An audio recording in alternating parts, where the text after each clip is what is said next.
Phones are very useful to us today. We use them every day. But should kids have them? Hi, my name is Cash Wiley, and today I will be talking about why kids shouldn't have phones, some of the negatives or downsides to having a phone as a child, and some ways we can help. First off, why kids shouldn't have phones.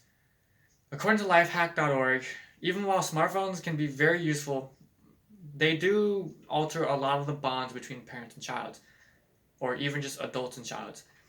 And that's one of the more important things for child development and growth. Now, there are times too where parents will just ignore kids and say, hey, here's a phone, leave me alone for a couple hours. And because of that, it leads to a lot of more problems when they grow up. I know this firsthand because I've seen a lot of people wish that they had more parent time instead of just having all of these cool things and gadgets and stuff, and they wish it was different now. Another thing is that smartphones give a lot of access to like different video games or YouTube videos or just anything in that spectrum. Because of that, it can lead to less imagination for a child. Now, when I was growing up and I didn't have a phone to mess around with, I did a lot of different things. I actually went outside, which is something you don't see very often to nowadays. But I went outside. I actually just had imagination to do stuff. I would use the sticks I find around the yard, use them as swords, and just do a bunch of different things. With the child on their phone, everything's right there in front of them, so they don't need to think. It's just, oh, I'm gonna do I'm gonna do what this tells me to do, and it's gonna look so cool. They don't need to think about too much. They just need to do what's told, which obviously isn't good for development as well. And then the last reason why kids shouldn't have a phone is sleeping time.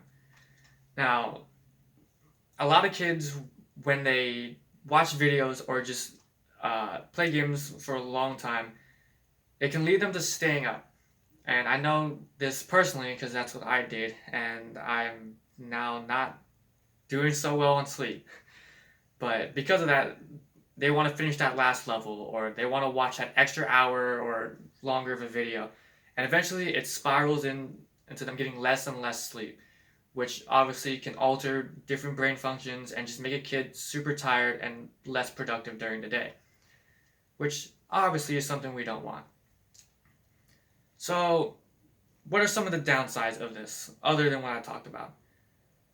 From the website IPBAworld.org, Ross Hunter, director of Washington State Department of Early Learning, said that there are several reasons why kids should not have phones, and this is a quote.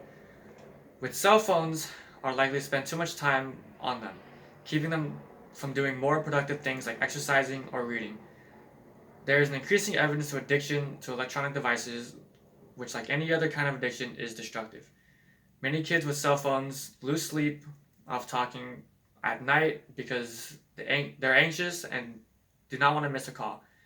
And as a result from this, headaches and sleepiness during the day, which interfere with learning at school. Now, obviously, that is what I've talked about in the last paragraph, but it really just shows that there is evidence for this, and people notice these things. And it even happens at older ages. You can see this with teens and even sometimes adults. They'll put off doing that extra assignment because, oh, I want to look at this video, or oh, I need to play this extra level, and they push work off to the last minute, which obviously leads them to having more stress because they're working on stuff last minute and trying to finish it all up, and then it just doesn't turn out as well as you thought it would turn out. Now, there are ways we can fix this, but I know what you're thinking. With phones, it makes it really easy for a parent and the child to connect and make communication easier. But let's be honest, cell phones are a lot of the time expensive. You can be hit with extra charges over time, data limits, and even when kids buy apps and music, because we all do it. That doesn't even include the cost of a replacement phone for your kids if it breaks or something happens, it gets too old. And let's be honest, the kids are very irresponsible. I'm irresponsible even now sometimes, and it would just be a lot worse having a kid have that.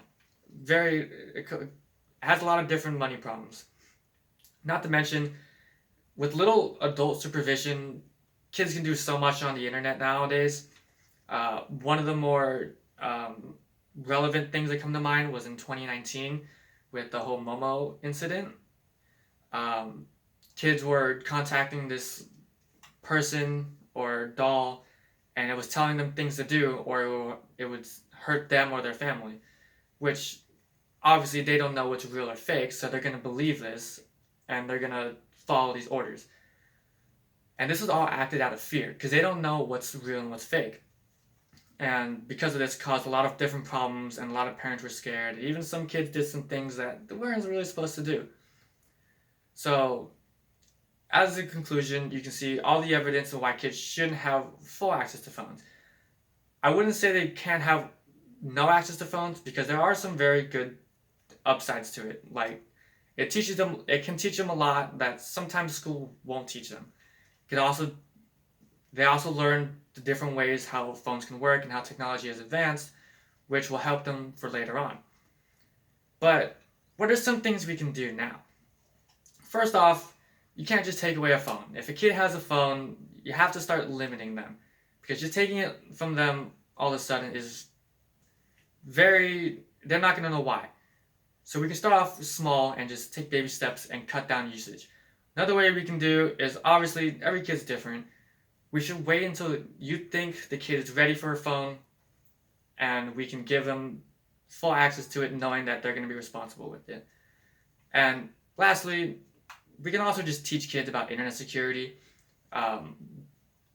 That's something I wish I learned in elementary school, but just learning about all these different things, what's real and fake, will help them a lot. And if they don't know, they can talk to a real adult. Thank you so much.